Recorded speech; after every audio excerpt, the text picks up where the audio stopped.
오늘 말씀은 불의로 진리를 막는 세상인데 하나님의 진노를 심판하고 있는 말씀이에요. 메신저들이 이런 말씀은 좀 꺼려 하잖아요.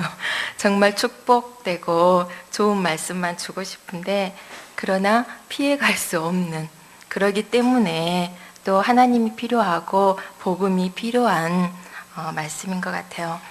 지난 시간 바울 사도는 모든 믿는 자에게 구원을 주시는 하나님의 능력이 되는 복음에 대해 설명했습니다. 로마서 전체를 통하여 변함없이 모든 믿는 자에게 동일하게 일하고 계시는 하나님의 놀라운 복음의 능력을 우리는 계속 맛보게 될 것입니다. 그런데 18절부터 시작되는 오늘 말씀은 복음을 받기 이전 죄 아래에 있는 세상의 모습을 소개하고 있습니다. 그리고 거기에는 반드시 하나님의 무서운 진노가 따른다는 것을 말씀해 주고 있습니다. 그러나 이것은 바울이 살던 시대에 관한 이야기뿐만 아니라 우리가 몸담고 살고 있는 오늘날 세상의 모습 속에서 또는 우리 안에 나타나는 동일한 현상임을 우리는 보게 될 것입니다. 이 말씀을 우리가 듣고 아는 것으로 끝나버린다면 참으로 두려운 일이 될 수도 있습니다. 오늘 말씀을 내게 주신 말씀으로 자신에게 적용하고 하나님께로 돌이키는 자가 진정 복된 자라 생각됩니다. 이 말씀을 묵상하면서 지난주 주일 내 모습이 떠올랐습니다. 지난 주일 예배 시간에 완종 목사님이 이곳에 오셔서 에베소 말씀을 섬겨주셨잖아요.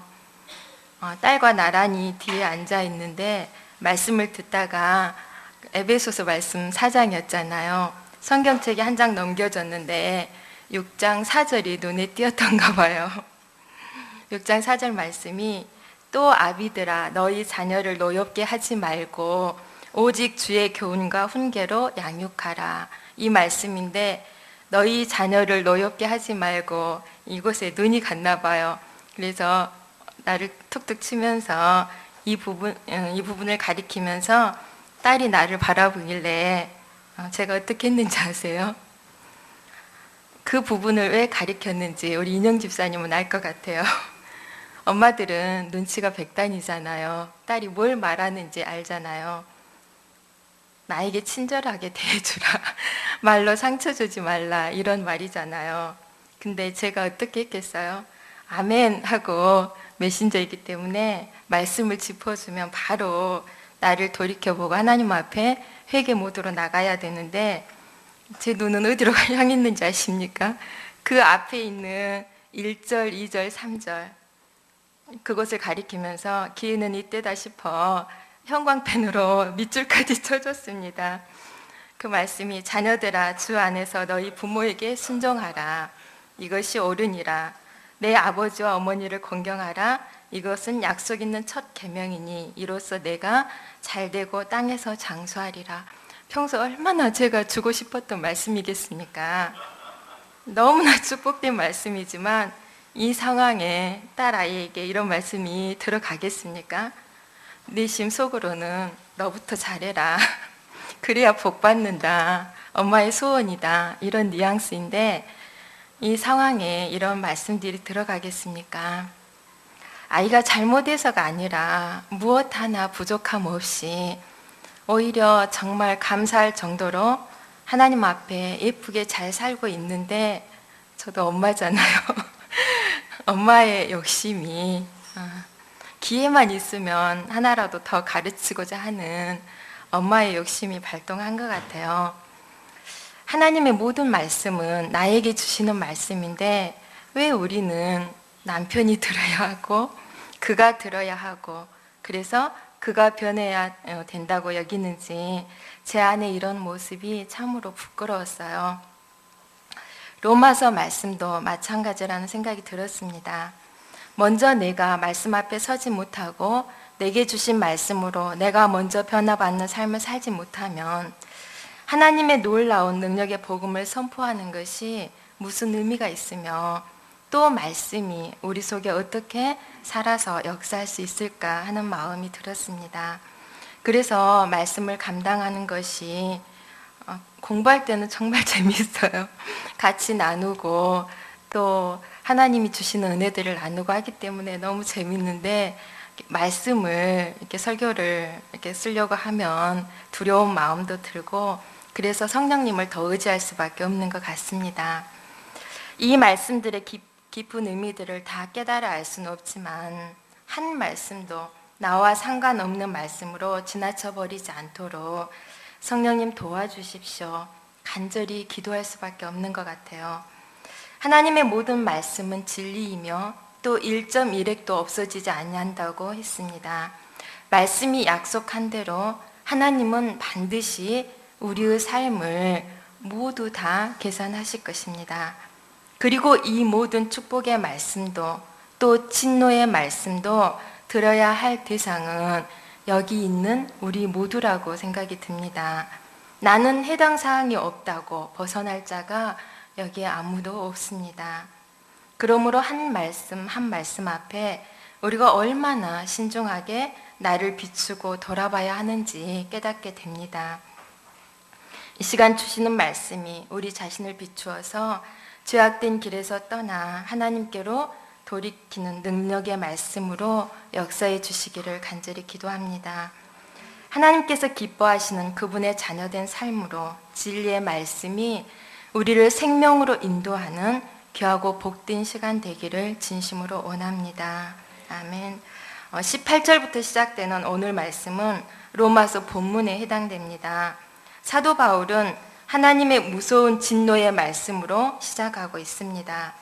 하나님의 진노가 불의로 진리를 막는 사람들의 모든 경건하지 않음과 불의에 대하여 하늘로부터 나타나나니, 바울은 우리가 살고 있는 이 시대를 일컬어서 불의로 진리를 막는 세상이라 표현합니다.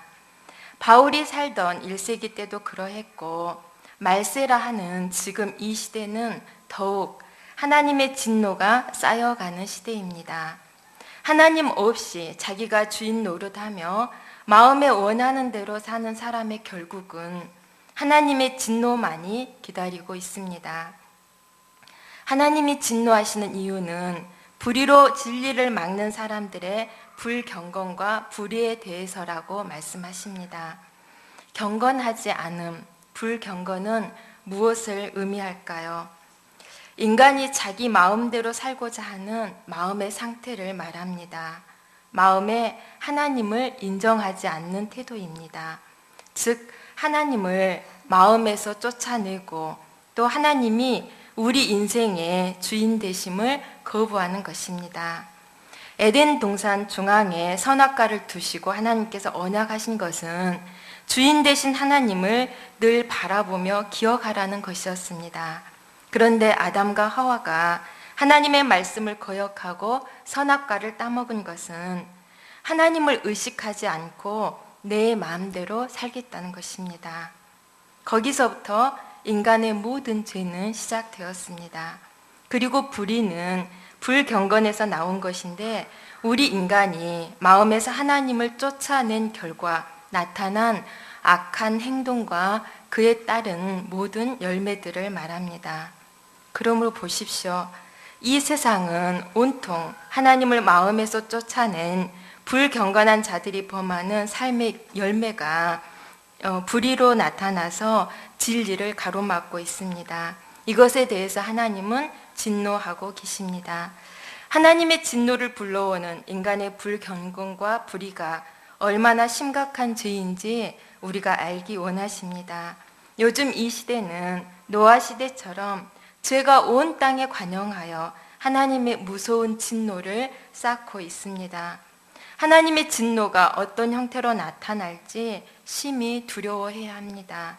그리고 우리를 향한 경고의 말씀에 진실로 기울여 듣고 행하는 지혜로운 저와 여러분이 되기를 원합니다.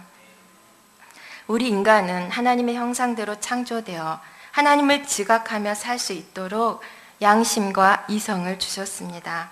그러나 아담의 범죄 이후 하나님의 형상을 잃어버린 인간들은 영적으로 또 도덕적으로 타락하여 불경건과 불의한 삶으로 하나님의 진리를 가로막고 있습니다. 예나 지금이나 하나님이 없다고 하고 또 하나님을 떠나서 사는 자들은 정말 하나님을 몰라서 그러는 것일까요? 우리 19절과 20절 말씀을 함께 읽겠습니다. 19절과 20절입니다. 시작. 이는 하나님을 알만한 것이 그들 속에 보임이라. 창세로부터 그의 보이지 아니하는 것들 곧 그의 영원하신 능력과 신성이 그가 만드신 만물에 분명히 보여 알려졌나니 그러므로 그들이 핑계하지 못할지니라. 아멘. 본래 하나님으로부터 지음받은 모든 인간은 주인 되신 하나님을 알 수 있는 요소를 지니고 있습니다. 하나님을 알 만한 것이 그들 속에 보임이라. 여러분, 아이들이 부모의 유전자를 그대로 담고 태어나잖아요.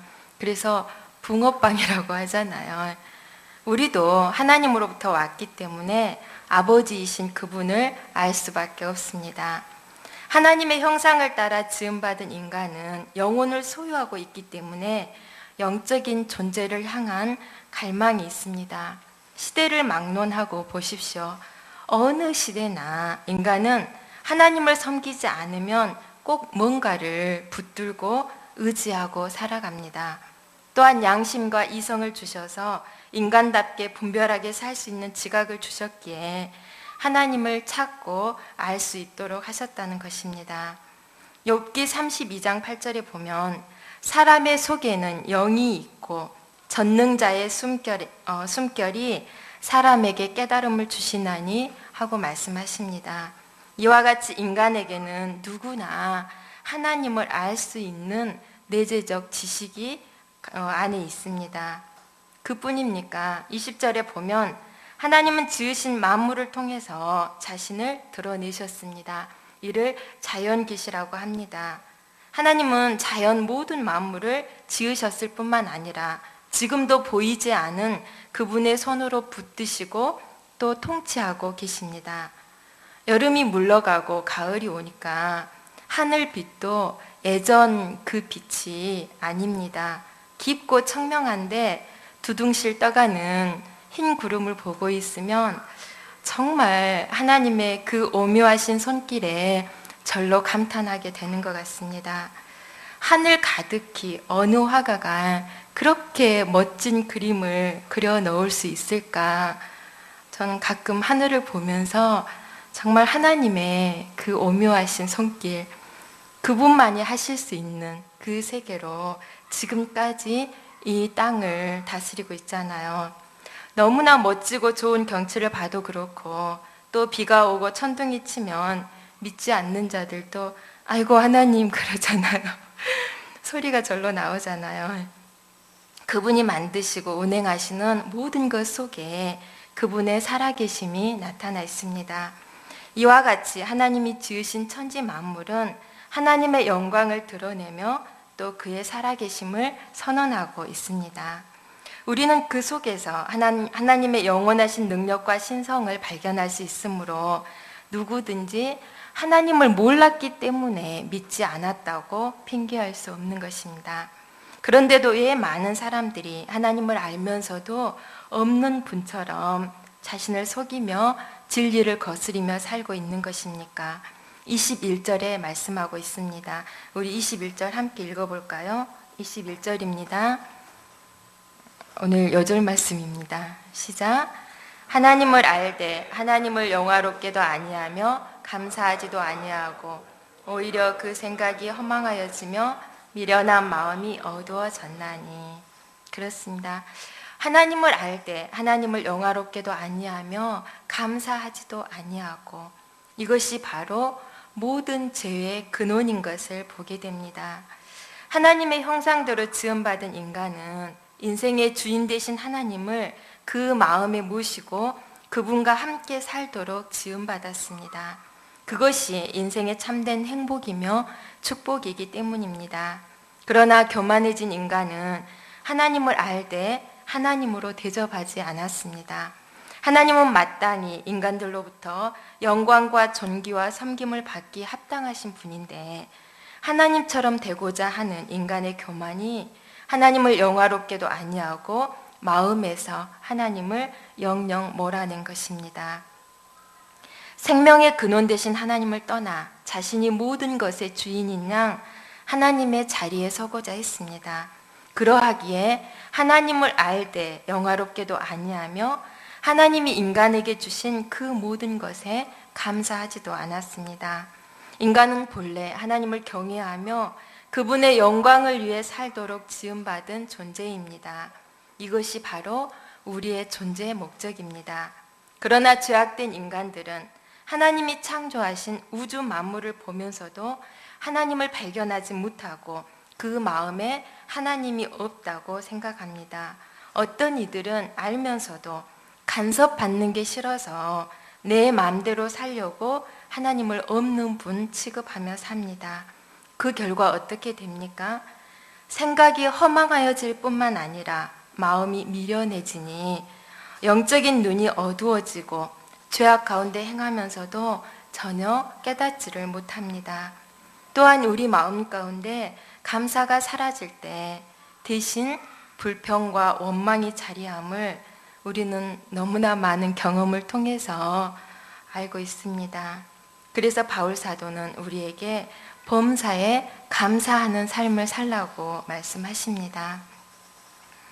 작은 일에도 감사하고 기뻐하면 더 감사할 일이 많이 생기는데 우리 마음에 감사가 사라지면 그 마음이 허망하여져서 헛된 생각에 사로잡히게 되고 또 부정적이고 어두운 생각들을 불러옵니다. 그래서 온통 우리 마음과 삶을 어두운 생각들이 덮게 되죠.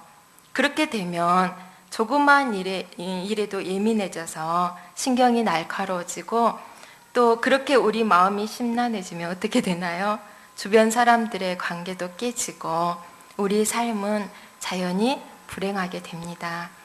우리 마음의 감사를 잃어버릴 때 마음이 어두워지고 자기만을 생각하는 이기적인 마음이 되기 때문에 스스로 지혜 있다고 하나 우둔하게 되어 영적인 분별력을 잃어버리게 되는 것입니다.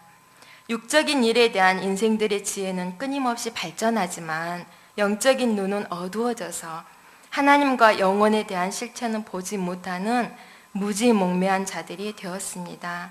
이와 같이 생명의 근원인 하나님을 버리고 하나님을 영화롭게도 아니하고 감사하지도 아니한 인간의 결국이 어떠합니까?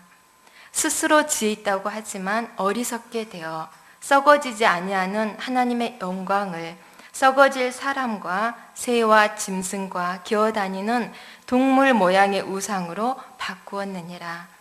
그렇습니다. 무엇과도 비할 수 없는 존귀하신 하나님의 영광을 썩어질 금수와 버러지 형상으로 바꾸어 버렸습니다. 하나님으로 영화롭게도 아니하고 감사하지 아니할 때 지혜로운 자 하지만 인간은 가장 어리석고 미련한 자임을 우리는 알 수 있습니다. 월요일에 쉬면서 말씀을 준비하고 있는데 갑자기 몸이 아파왔습니다.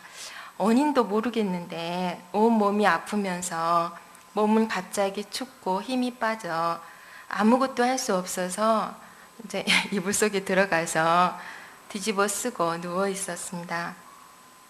오늘 이 말씀을 묵상하고 있었던 터라 요즘 나의 삶을 자연스럽게 돌아보게 되었습니다.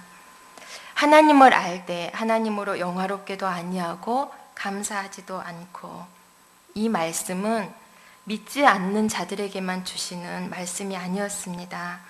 범사에 하나님을 인정하고 감사하며 살아야 하는데 요즘 내 삶이 왜 이리 메마르고 공고한가 생각해 보니 이것저것 힘든 문제들 때문만은 아니었습니다. 내 삶의 주인 되신 하나님 앞에 범사에 적극적으로 감사하지 아니할 때 어둡고 부정적인 생각들이 나를 채우고 마음이 텅 비고 허망해진 것입니다. 내 마음에 감사가 사라지니 마음이 이렇게 황폐해지는구나. 내 힘으로는 아무것도 할 수 없는 상황이 되니까 비로소 하나님 앞에서 나 자신을 보게 되었던 것 같아요. 우리가 몸만 조금 힘들어도 아무것도 할 수 없는 무력한 인간인데 하나님 앞에 주제를 물고 무엇을 주장할 수 있겠습니까? 크신 하나님 앞에 손 하나 들어 올릴 수 없는 무력한 나 자신의 존재를 발견하고 나니 온 몸이 쑤시고 한기가 드는데 신음하면서도 감사가 절로 나왔습니다. 항상 이렇게 아프다면 고통스러워서 어떻게 살겠습니까? 어쩌다 한 번씩 아무것도 할 수 없는 고통의 자리에 앉고 보니 피조물의 자리를 실감하게 되고 하나님을 더 의지하고 붙들게 하심도 오히려 감사 제목이 되었습니다. 또 이렇게 연약하여 나 자신의 건강도 감당할 수 없는데 말씀을 맡겨주셔서 나를 먼저 돌아보게 하시니 이 또한 하나님 앞에 감사할 제목이었습니다. 내가 약할 때 오히려 강함 주신 하나님을 생각하니 원인 모를 아픔 속에서도 감사의 고백이 흘러나왔습니다. 이렇게 한 가지씩 감사하다 보니 내 삶에 힘들다고 여겼던 모든 것이 은혜로 여겨지고 하나님이 친히 하실 일들이 진실로 소망으로 다가왔습니다. 하나님을 알 때 하나님으로 영화롭게도 아니하고 감사하지도 아니할 때 우리는 스스로 지혜 있다 하나 우둔하게 되어 어리석은 삶을 살 수밖에 없습니다. 여러분의 요즘 삶은 어떠하십니까? 우리 삶의 지극히 작은 것에서부터 하나님을 인정하고 높여드리며 범사에 감사하는 삶을 적극적으로 살아가는 저와 여러분의 삶이 되기를 진심으로 기도합니다. 우리가 진정으로 섬겨야 할 우리 인생의 참 주인 되신 하나님을 버릴 때 그 마음이 어두워져 분별하지 못하고 또 사람과 썩어질 미물들을 하나님 대신 우상으로 섬기게 됩니다. 어리석은 인간의 죄는 거기서 끝나지 않습니다. 온갖 죄가 성행하는데 어느 시대건 시대가 타락할 때 가장 먼저 파괴되는 것이 성윤리관이죠. 성경에서 이미 보았다시피 소돔과 고모라 땅이 죄악으로 관영하여 하나님은 더 이상 보실 수 없어 유황불로 심판하셨습니다. 노아 시대 역시 마찬가지입니다. 더 이상 죄악됨을 보실 수 없어 물로 쓸어버리시잖아요. 지금 이 시대는 어떠합니까? 마음의 정욕대로 온갖 더러움에 자신을 맡긴 채 부끄러운 일인지도 모르고 온갖 죄를 행합니다.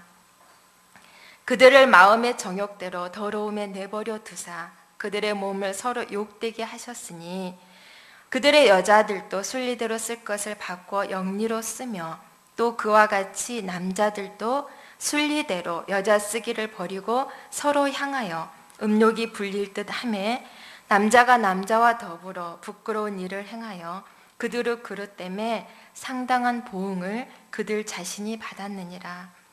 정욕대로 욕심에 이끌려 살다가 이것도 만족하지 못하면요 점점 더 부끄러운 정욕의 노예가 되어 이제는 남자건 여자건 하나님이 정하신 순리를 버리고 동성애의 죄악에 빠지게 됩니다. 더 기가 막힌 것은 성경에 있는 이런 내용들이 우리가 살고 있는 이 시대에 그대로 재현되고 있음을 우리는 보고 있습니다. 예전에는 이게 순리가 아닌 것을 알았기 때문에 숨겨왔다면 요즘에는 드러내놓고 동성애자인 것을 밝히며 자기의 권리를 주장하고 있습니다. 영국이나 미국은 이미 동성애를 법으로 인정하고 있고 2015년 6월 28일 우리나라도 서울시청에서 그리고 다른 도시들에서 동성애 축제가 벌어졌다고 합니다. 소수자 인권을 내세우며 동성애 합법 국가를 만들겠다고 서울시장이 그렇게 주장하고 있습니다. 이로 인해서 성 개념 자체가 무너져 버린 시대가 되었습니다. 이들은 이것이 얼마나 무서운 죄인지 그 형벌이 어떠한지를 알면서도 32절에 보면 자기들만 행할 뿐 아니라 또한 그런 일을 행하는 자들을 옳다 부추기며 합법화시켜서 사회와 국가를 파멸로 몰아가고 있습니다. 그들의 그릇 때문에 상당한 보응을 그들 자신이 받았다고 하십니다. 그렇습니다. 이러한 죄의 결과 수많은 가정들이 깨어지고 그로 인하여서 자녀들이 고통을 당하며 우리가 사는 사회는 또 어떻습니까? 뉴스에 정말 다 보기가 어려울 정도로 모든 불의와 추악과 탐욕과 악의로 가득 차게 되었습니다. 죄의 길에서 돌이키지 아니하고 하나님을 떠나 제 마음대로 사는 인생들에게 하나님은 그러면 어떻게 하실까요? 사람들은 꼭 고통을 당하고 징계를 받아야 벌이라고 생각을 합니다.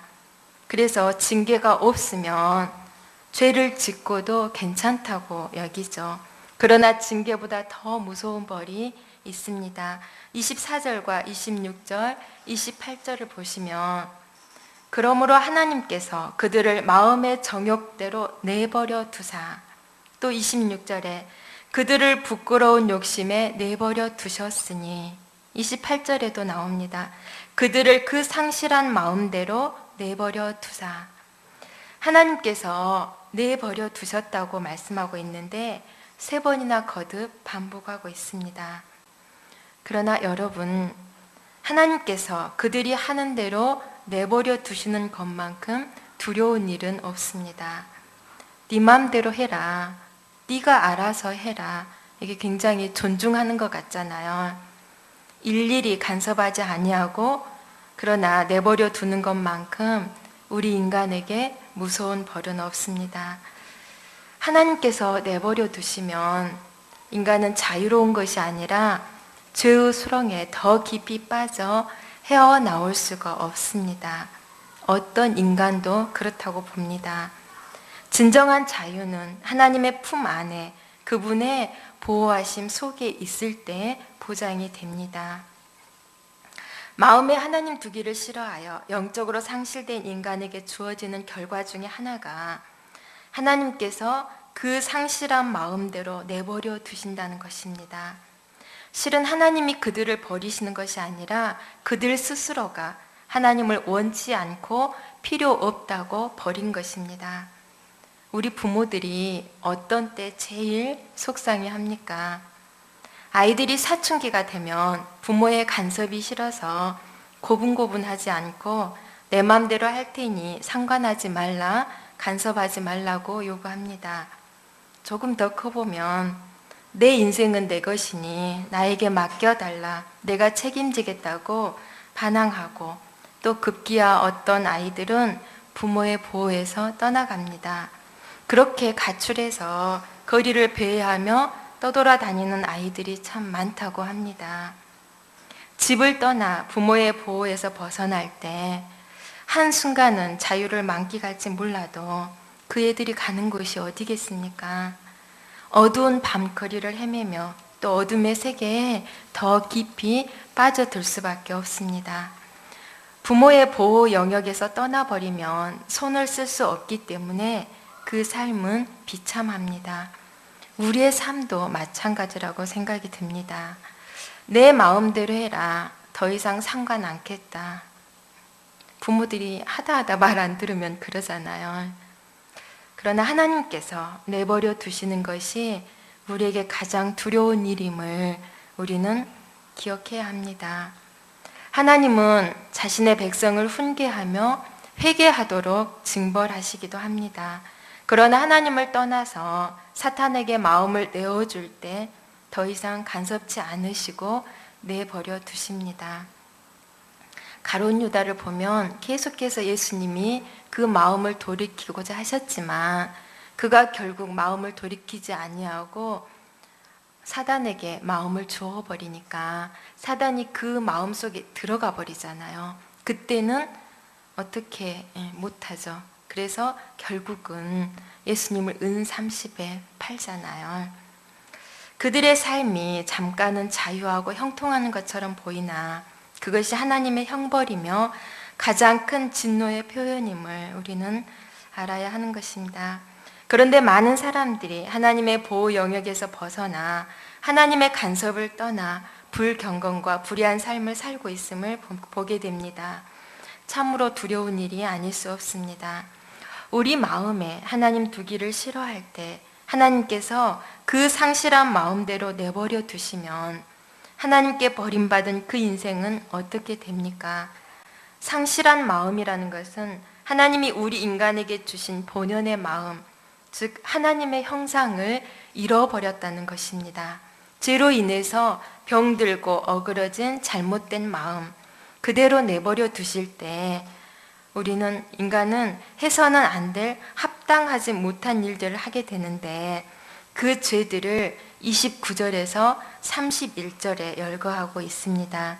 29절에서 31절 말씀 우리 함께 읽겠습니다. 시작. 곧 모든 불의, 수악, 탐욕,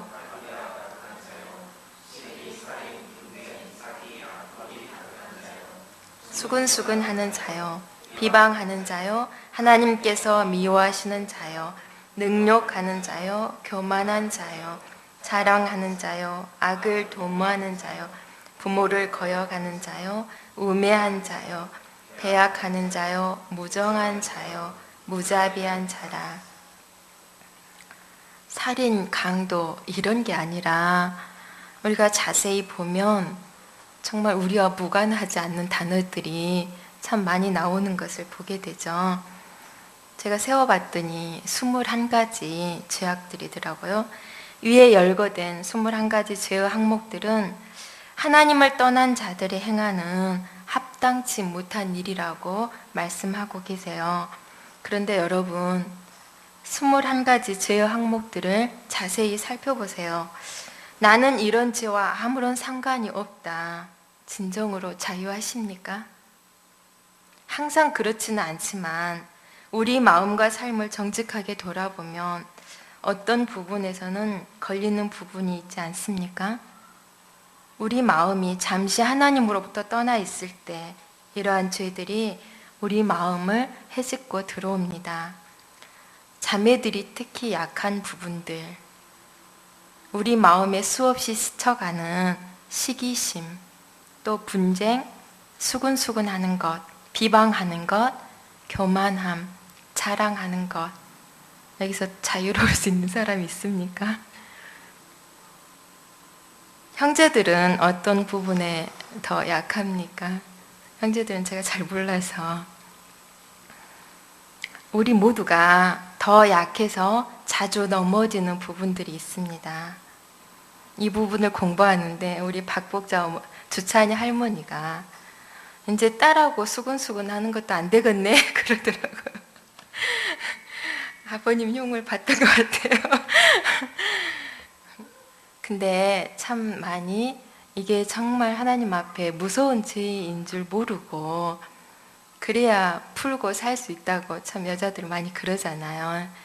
근데 하나님께서 이것조차도 우리가 해서는 안 될, 정말 하나님의 자녀들이 해서는 안 될 죄의 항목들이라고 말씀하시기 때문에 참 다시 보게 되는 것 같아요. 자랑하는 거, 부모를 거역하는 거, 우리가 안 해본 살면서 그렇잖아요. 근데 우리가 연약한 부분들이 자꾸 넘어지잖아요. 근데 정말 주의해서 볼 것이 이 모든 죄들이 반드시 사형에 해당하는 죽을 죄의 항목이라는 거예요. 정말 충격적이지 않습니까? 저는 충격이었어요. 어떻게 사냐? 이런 죄들 안 짓고. 이들은 이러한 일을 행하는 자는 사형에 해당한다고 하나님께서 정하심을 알고도 부끄러움도 모르고 행할 뿐 아니라 그런 일을 행하는 자들을 옳다고 부추기며 공범을 만들고 장려하기도 합니다. 같이 무덤을 파는 거죠. 29절에서 31절에 말씀하시는 죄들은 우리가 연약하기에 잠깐 우리의 마음과 생각 속에 들어올 수는 있습니다.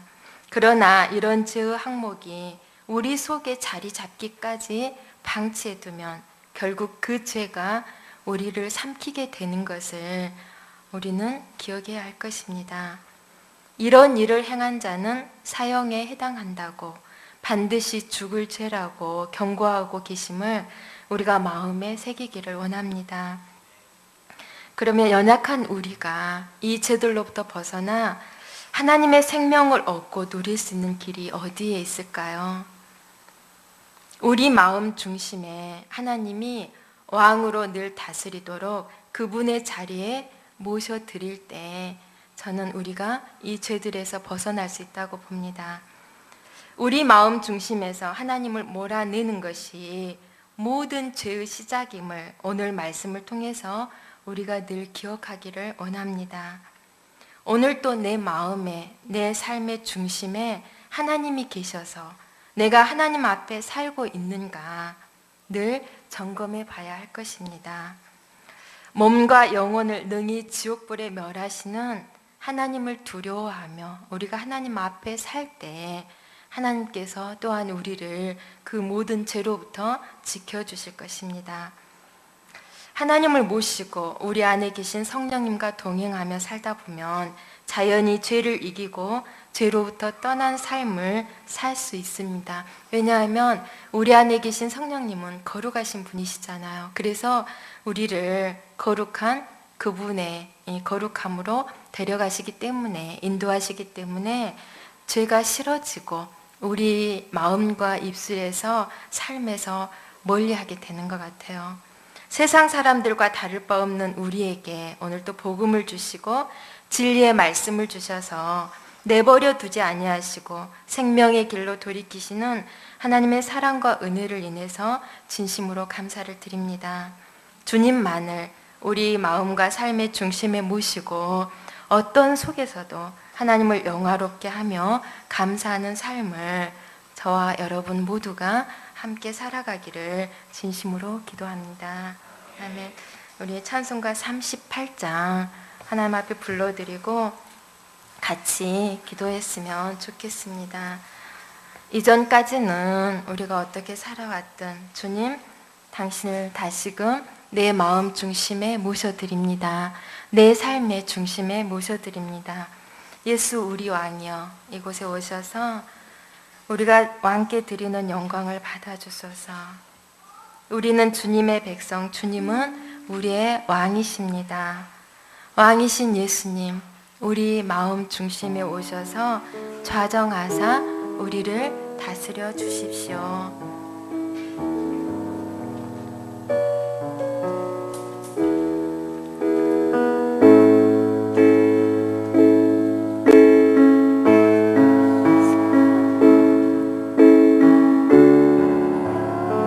이곳에 오셔서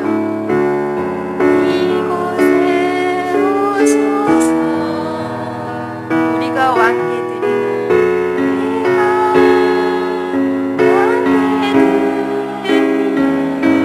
영광을 받아주소서.